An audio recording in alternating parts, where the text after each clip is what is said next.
Hey there, this is Natalie, and for the first time I'm trying to make what's not quite a Let's Play video, but is something a bit more akin to that than my usual content, where I'm going to be playing through Higurashi When They Cry. Now, the reason I'm doing this is because when I was talking about the new anime season in a previous video, a couple of people in the comments told me that the new season of Higurashi is not a remake, but in fact a sequel, and that the producers of the show kind of kept this vague and unclear to people who already knew about the franchise in order to drop a big twist in the second episode.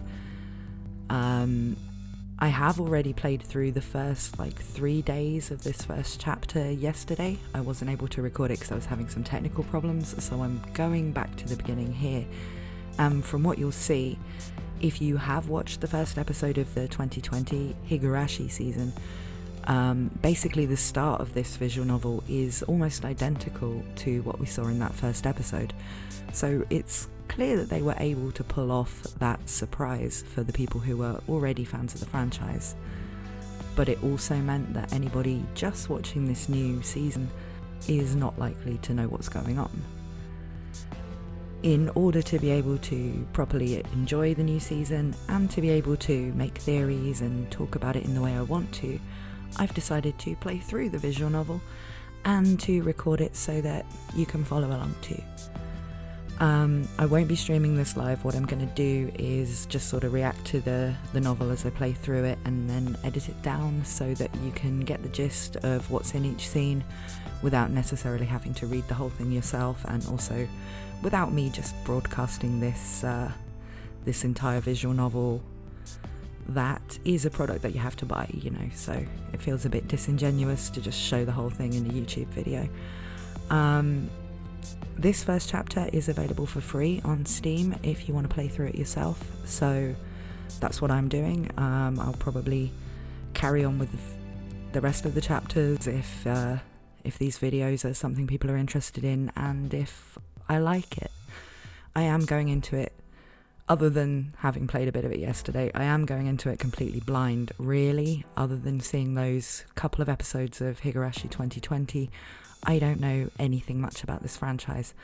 I don't know if this is going to be a linear visual novel all the way through, or if I will have to go down different routes or keep track of things and try and solve the mystery while I'm playing it. So we'll see what happens. So the visual novel starts off with this kind of creepy intro, much like the new anime did. Incidentally, when I talk about the new anime in this video, I'm not going to talk about the second episode, because although I didn't really understand the twist, being someone who's new to the franchise, apparently it is kind of a spoiler for people who didn't know that was an element to the story. So we'll be pretending we don't know about that if we have seen the second episode. If you haven't seen the second episode, I'm not going to spoil it.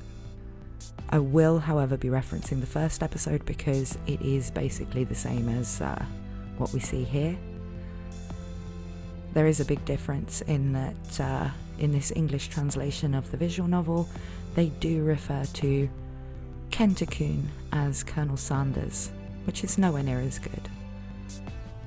I was really happy to know that in Japan they call Colonel Sanders Kenta-kun.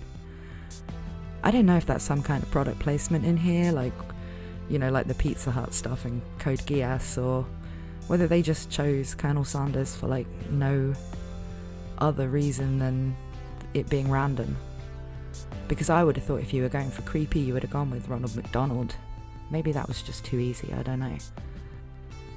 So I'm just letting this intro play for you, but as you can see, this is all the kind of creepy.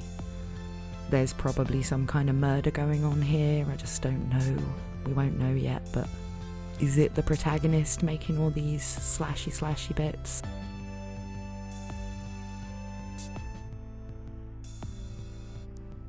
Incidentally, the Higurashi in the title refers to a type of cicada. Where I live, cicadas are really, really loud. I live in Italy and there's a park behind my house, and in the summer, they don't cry, they roar. And if this is going to traumatize me about the sound of cicadas, I'm going to have a very bad time next summer. Come on, anime, I'm already scared of rabbits now. Okay, so in this scene here, the protagonist is coming back from Tokyo on the train. He's been away for a funeral.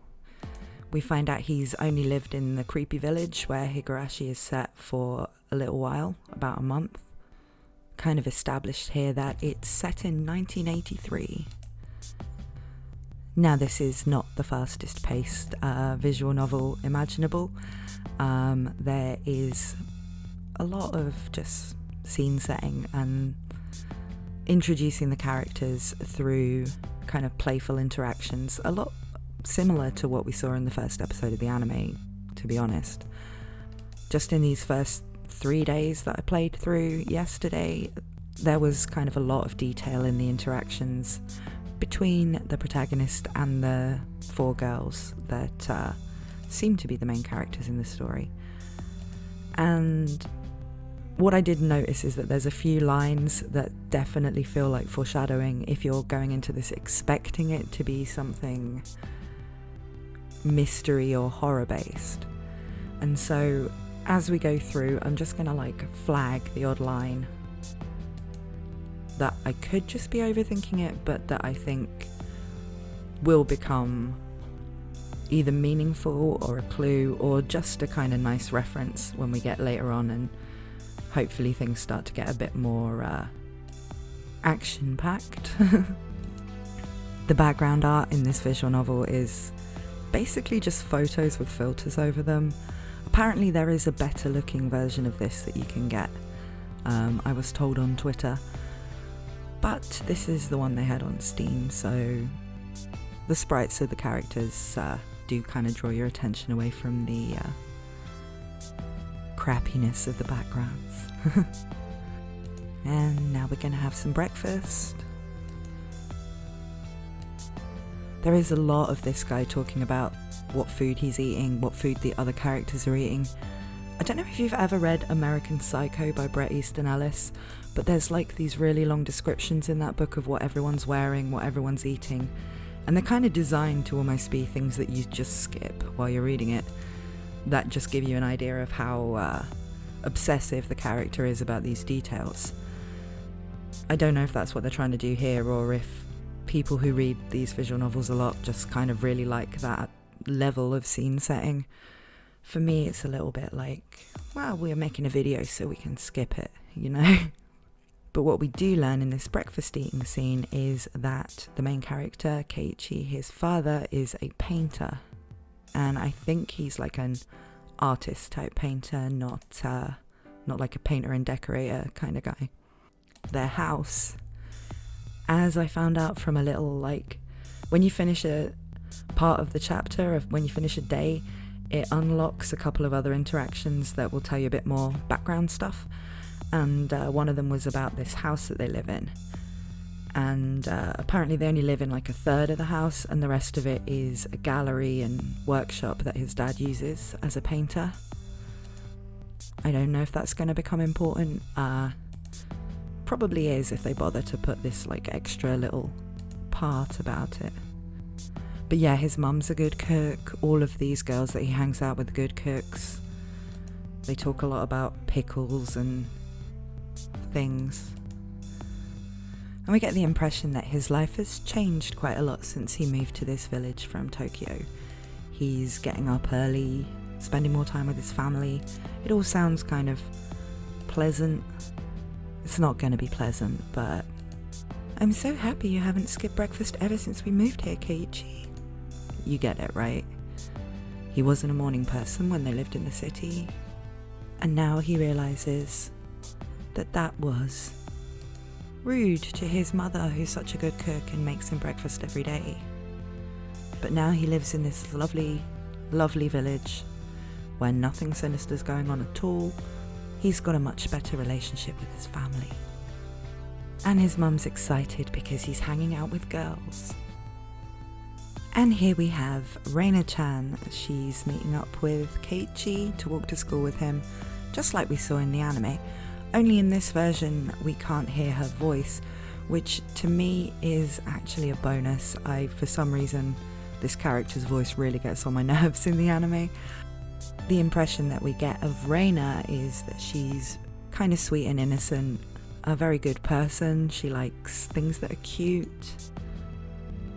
She's very easy to kind of make flustered by making kind of innuendos and those kind of remarks. There is actually a protracted scene in just a moment of them talking about the protagonist exposing himself to one of the other girls.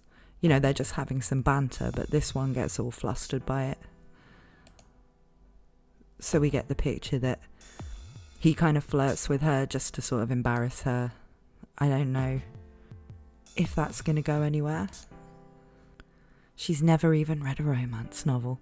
Well, it is 1983, so, you know, she hasn't been on the hub. And they talk about pickles. She made some pickles. He thought they were nice. Yeah. He winds her up a bit by sort of not wanting to say they were nice until she confesses that she made them. I mean, I know I sound a bit like impatient with this. You know, I know that this is kind of the pace that visual novels tend to have, and I'm really expecting that the payoff once we get into the more mysterious stuff is going to be worth it. But both in the visual novel and in the first couple of episodes of the anime, at the beginning, I'm just like, I don't need to see this much detail about their conversations and them playing games and things, which is probably why I'm hoping that these bits are just laden with foreshadowing and clues and stuff like that. But I don't really know how much we can derive from salt and pickles. I pray that Reina never gets taken advantage of by some lowlife. Keep at it, Reina. I'll train you until you handle it like the average person. Or so I decided for myself. Maybe she's going to turn out to be some kind of psychopath. Now we get this second character, Mion. She's pretty much my favourite so far. She's a bit of a troll. So now she's going to start trolling him about his crotch, and he's never tried to show it to her, apparently, but it has grown quite splendidly. Not only is he bigger, but he has a little moustache now. Being so engorged with energy every morning is quite a problem though. I love a bit of innuendo from my animes. Mion sure does act like an old man sometimes. Are old men usually telling this boy to, like, whip it out? Of course, really they're just doing this to tease Reina.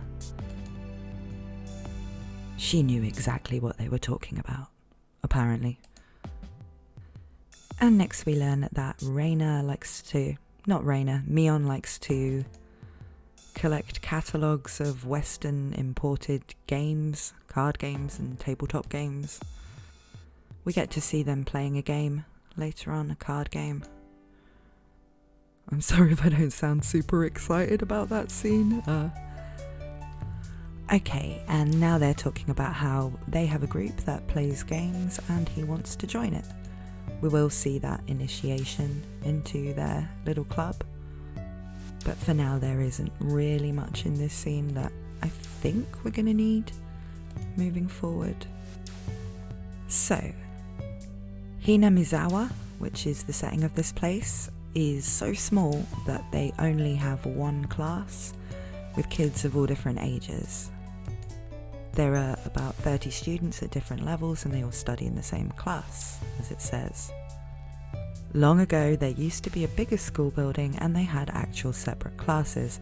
However, it seems something happened that made it become a single class, and now it's stayed that way out of tradition.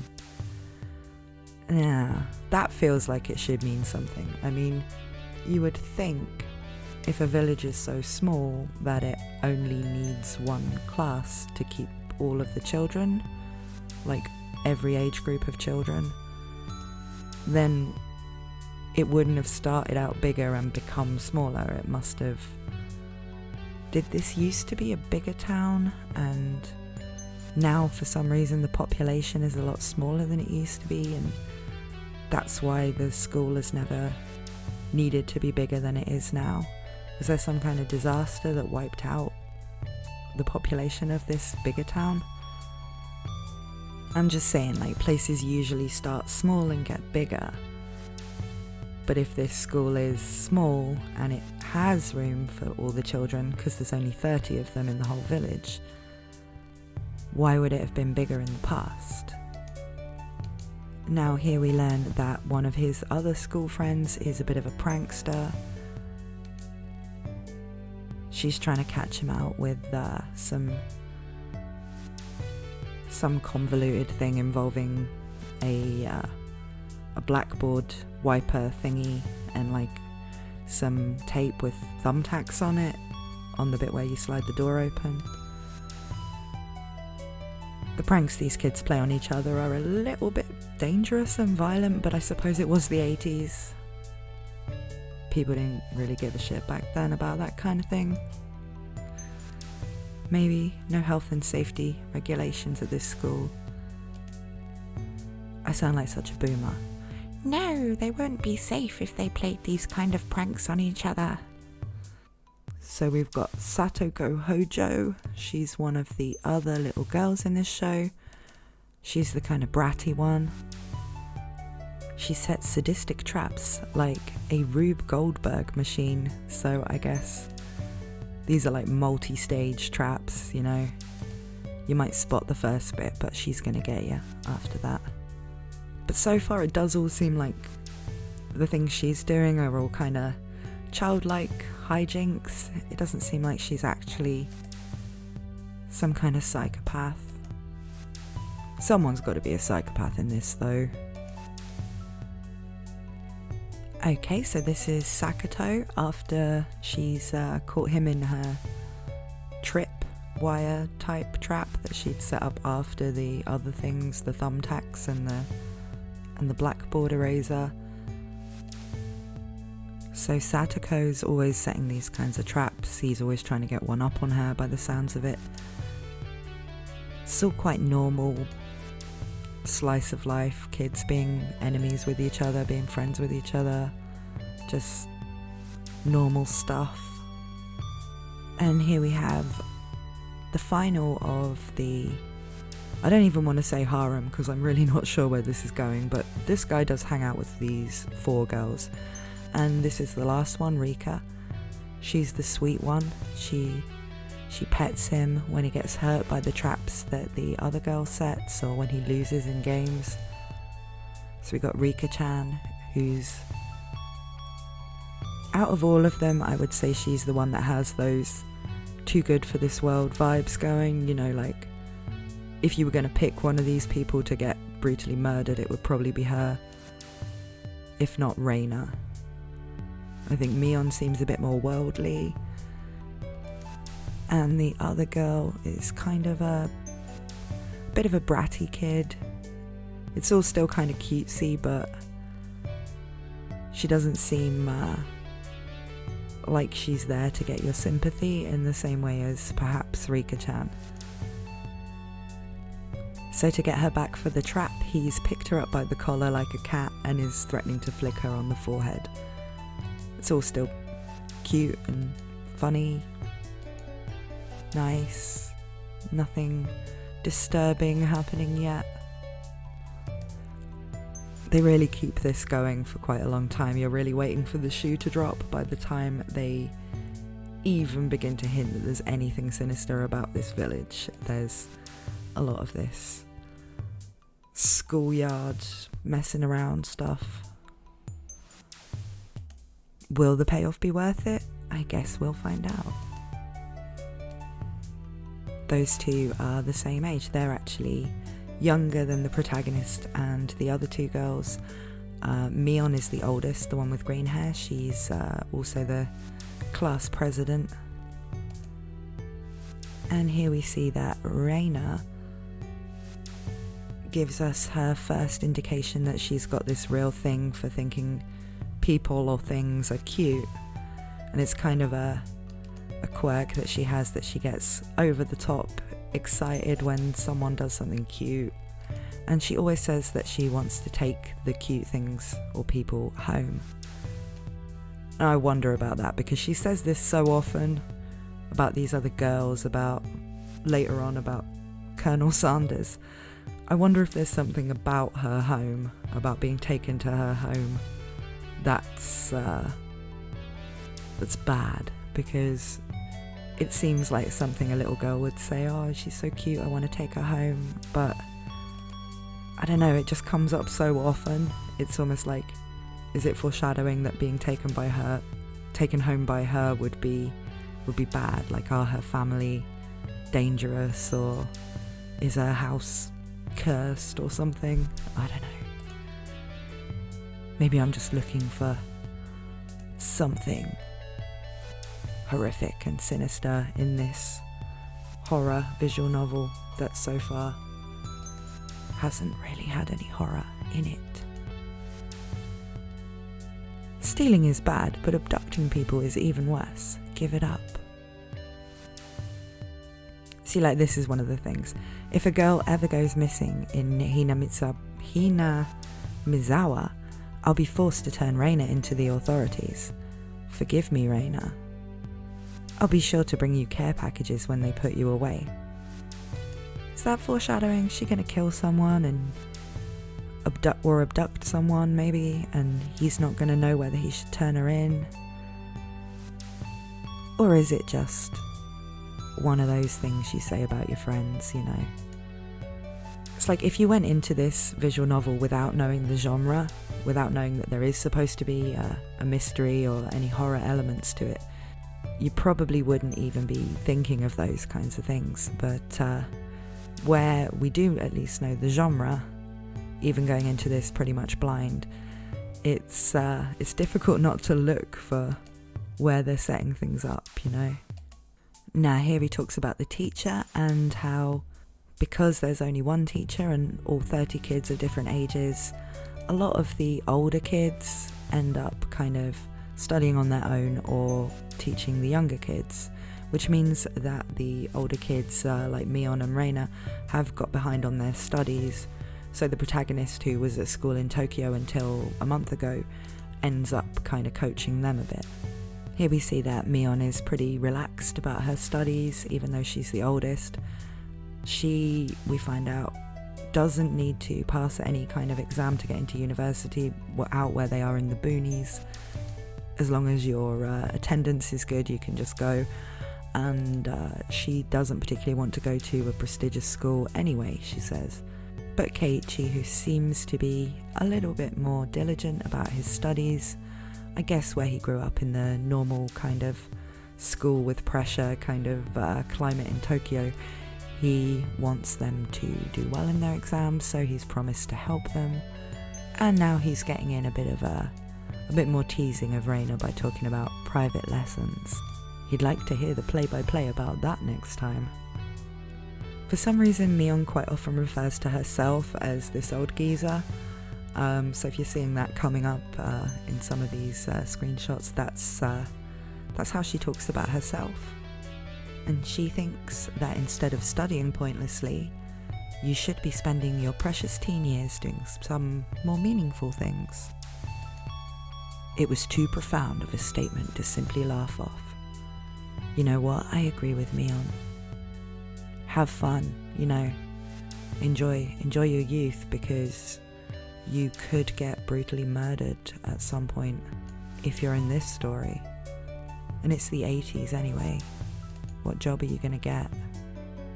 And now they've finished talking about going to university and how Mion thinks people should spend their youth. And they've gone to have their lunch, which seems to be the part of the day they like the most. Nothing strange about that. Here he talks about how there are different cliques in their class and how their group is strange because most of the groups are divided by gender and age, and in their group there's just him and 4 girls and they're all different ages. This level of openness makes a transfer student like me pretty happy. And now they talk about lunch. Satoko keeps referring to Keiichi as a plebeian. She likes to kind of make out she's posh and they're all common, especially him.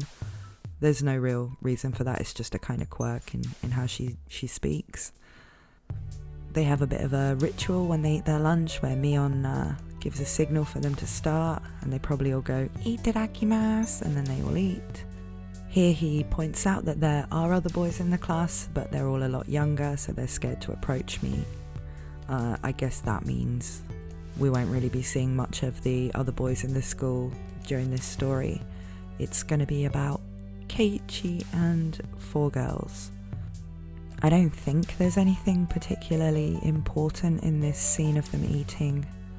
Rika-chan makes lunch for both herself and Satoko.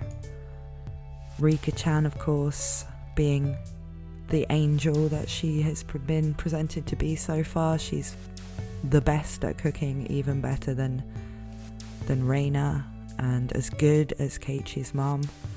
The carrot rosettes weren't from a mould, they were done by hand with a knife. That's not easy to do. Does she have a lot of practice with knives? Or are we just being told just how talented and perfect she is, so that when something bad happens to her, it's more of a shock? She's really good at sewing, laundry, and stuff like that. And feminism marches on. I'm just kidding, I don't really care about that kind of thing. I'm just sewing, laundry, and stuff like that. But how hard is it to be good at laundry? It's like pressing buttons on a machine. I know it was the 80s, but they had washing machines in the 80s. She's quite exceptional in many ways. Oh no, I was wrong. Reina's the best at cooking. Reina's lunch was really the star of the table. This is like looking at someone's Instagram where they just post endless pictures of food. Now we learn about how Satoko can't tell the difference between different vegetables. She doesn't know the difference between broccoli, cauliflower, and asparagus or something. I mean, these scenes do give us a good impression of what each character's like and what their individual quirks are and the dynamics between them all as friends. It's just like, can we just get on with the mystery, please? Please? Can one of you people get murdered or something? This is just a hunch, but being brought into the Sonozaki household, that's Mion's house, must be quite the ordeal. Is that another one of these things that I can nicely overthink and go, maybe her family are really sinister. Being brought into her household must be quite the ordeal. Is he going to go and visit her house at some point and have an ordeal? Making this bit of banter here look ironic with hindsight. Or is that line just there to make people like me think that there's something dark going on, when actually it's all a red herring? Reina was in a state of bliss as she rubbed her cheek against Satoko's head and smothered her. Really, a very content face, one that wouldn't care if the world ended right then. It was that kind of smile. Is that the kind of smile she's gonna have when she's being murdered? Honestly, I have no idea if any of these girls are even going to get murdered, or if this show's even about murders. Could be about weird ghosts, could be about anything for all I know. But if I have to read too much more about people eating lunch and talking about asparagus, maybe I would volunteer to be the one that gets murdered first. Now here we find out that when Reina gets annoyed with them, she gives them a punch or a slap or something. It's still all played off as kind of slapstick, but it does reveal that she's actually really strong. I don't know if she's just the most athletic out of all of them, or, you know, if there's something to that. The fact that she's able to beat up these other kids. And in this case, Satoko has kind of manipulated Reina into defending her and beating up the other 2 kids. It's all just kind of hijinks and shenanigans with these guys. It's all in good fun so far. And at the end of the school day, Reina invites Keiichi out for the day the following day to show him around the village. It seems like, although he's been there for a month, he hasn't really had a proper opportunity to be given a tour. He still only really knows his way from his house to the school and the sort of area around there. So Reina and Mion have offered to give him a walk around, introduce him to the locals, that kind of thing. But both he and Reina are a bit embarrassed talking about their plans for the next day and whether or not it feels like she's asking him out on a date. Mion finds this funny. She finds it amusing because they both really enjoy teasing Reina. Now, even though he really does want to go, because he really doesn't know where he is when he's going around the village, he teases Mion and Reina by just being like, "Oh, come if I'm free." Still just showing that kind of bantery dynamic that he has with them. Even though I thought it was a godsend, I'm too much of a scamp to say so up front. I feel like Subaru talking to Emilia, like, who says scamp anymore? But then, it is set in the 80s. Do people say scamp in the 80s? Now they just kind of wind up Mion by saying they're going to go by themselves, Reina and Keiichi. And Mion threatens to tell everyone that Reina and Keiichi disappeared into the hotel district together. I'm pretty sure this village doesn't have a hotel district, but just showing off her kind of raucous sense of humour there. And Reina bounded off like she was walking on the moon because she's so happy that she gets to prepare a picnic for everyone. And Mion's recovering from being punched by Reina for saying that thing about the hotel district. Maybe it'd be easier if you stopped saying stuff that makes Reina want to hit you, or else this will end up being Mion's slapstick comedy hour. If that happened, the results might be fatal. Don't feel bad, Mion, you're probably the only one who can dodge her jabs. Is Reina gonna start like attacking people and Mion's gonna be the only one who can dodge? Could it be that we were hanging around with an unrivaled martial arts master? Nah, that seems a bit too wholesome. Martial arts master. Maybe someday we'll see her debut in an extreme contact sport. Oh yeah, because it's the 80s, they haven't invented MMA yet. Mion and I reaffirmed our determination to discover a way to counter Reina's infallible technique. Okay, so that seems to be the end of day 1. And it's taken me 56 minutes to play through. Even though where I had already gone through this chapter before, I wasn't necessarily reading every line. Now, before I edit this down into hopefully a video that lasts less than the hour that it's taken me to play through this, I'm going to have a quick look at these 2 tips that it's unlocked. I haven't seen these before. This first one is about school uniforms. So Reina and Keiichi are the same age, and the same zodiac animal. It would be weird if we were the same age but not the same zodiac animal. I guess they're going by the Chinese zodiac. And Mion points out you can be the same age and have different animals. And they think that that means she's smart. Reina was born in July. Mion guesses that he was born in April because he's trying to make a bet with Reina about whether or not he's older than her. So he's the same age in years as Mion, but she's the year above him in school supposedly because they're a few months different. Now Reina's teasing Keiichi-kun that his tastes are a bit too young because he's talking about Satoko and Rika, who are underclassmen. I guess the point of that was just to tell us the age differences between the kids, and we have learned that Keiichi's birthday is in April and Reina's is in July. I don't know if that's going to be an important clue to anything later on. Now he's asking them about why the school has different years all mixed up, which, as I mentioned earlier, it does make me wonder about this village. So I want to see what she says here. The building is being rented from the forestry services. When she says it like that, it makes sense. I thought our school was strange for a while now.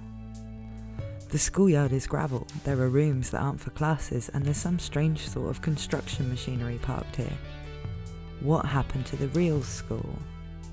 There was one here forever from before the war. It got dilapidated. they closed it down. It probably was a grand old schoolhouse. The students would have to attend the school in the city. That's pretty far though, you know. Did you know there's a school if you pass by the Okinomiya train station, turn at the hospital and head towards the pediatrics department?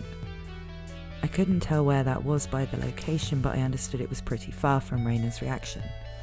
Okay, but why is Mion so familiar with the pediatrics department at the hospital? Is she someone who was sick when she was younger? About half the children in Hinamizawa go here. Okay, so there's actually like 60 children and 30 of them commute. Now they're back to talking about higher education and whether or not going to this school will hold them back. And they're gonna gambare. So Mion says that if she doesn't get good grades and she gets stuck, she'll just mooch off Kei-chan as he works forever. And then they all get yelled at for talking during self-study. It's just as Mion says, this school has nothing to do with higher education, but it makes up for that by having lots of valuable things other schools don't. By which I'm guessing he means being able to hang around with kids of all different ages and mess around and not really have to worry about grades and things like that. The other tip scene that it's unlocked at the end of day 1 is this one called We Don't Have a Uniform. I guess this will give us some more information about the school, so let's have a look at that. It's only June, but it's already so hot. So I guess Reina's birthday is next month. I'm trying to keep track of all the little details here, just in case later on this visual novel's going to start making me remember things and answer questions or something. And now they're talking about how steamy his crotch gets wearing jeans during the summer. And predictably Reina's appeared and started imagining something indecent and getting all flustered. Now they're talking about whether Reina's uniform would be cooler to wear in summer, and she's saying that Satoko's one-piece uniform would be better because it's cuter. And now they're onto the topic of this tip, which is that their school doesn't have a uniform. As long as they're proper, then regular clothes are fine. The kids that do wear a uniform are all wearing the same uniform, but it's rather plain. So he asks them, what's the uniform they're wearing? They're all the same. That's the city school's uniform. It's not like there's a rule, but they're all wearing them. Speaking of which, everybody in our group is wearing a different uniform, aren't we? Did you go out of your way to get them from somewhere? Mion supplied them. Her relative runs a second-hand clothing store. They can get school clothes from all over the country for cheap. Oh, so they're just wearing random school uniforms. That must be a strange second-hand clothing store. I get that it's a second-hand clothing store, but stocking clothes from schools all over the country, that's pretty strange for a second-hand clothing store. Is it though? I mean, I would have thought school uniforms would be one of the things that you would sell to a second-hand clothing store all the time, because, you know, the kids would move to a different school or whatever, wouldn't need them anymore, and new kids would want to buy them. I suppose it is kind of weird that you would have them from all over the country in one place, but I don't know, it doesn't seem that strange to me. But maybe it's implying that, you know, there's some kind of sketchiness going on where they're getting uniforms from all different kids. I suppose they can't be selling them online either because it's 1983, so do they have some sort of mail order second-hand uniform business going on? They also have used school swimsuits and PE uniforms. Maybe it's some kind of fetish thing. But Mion says it'll be a big hit and become a great store. Okay, so those were the 2 extra scenes that were unlocked at the end of day 1. Just giving us some more information about the school.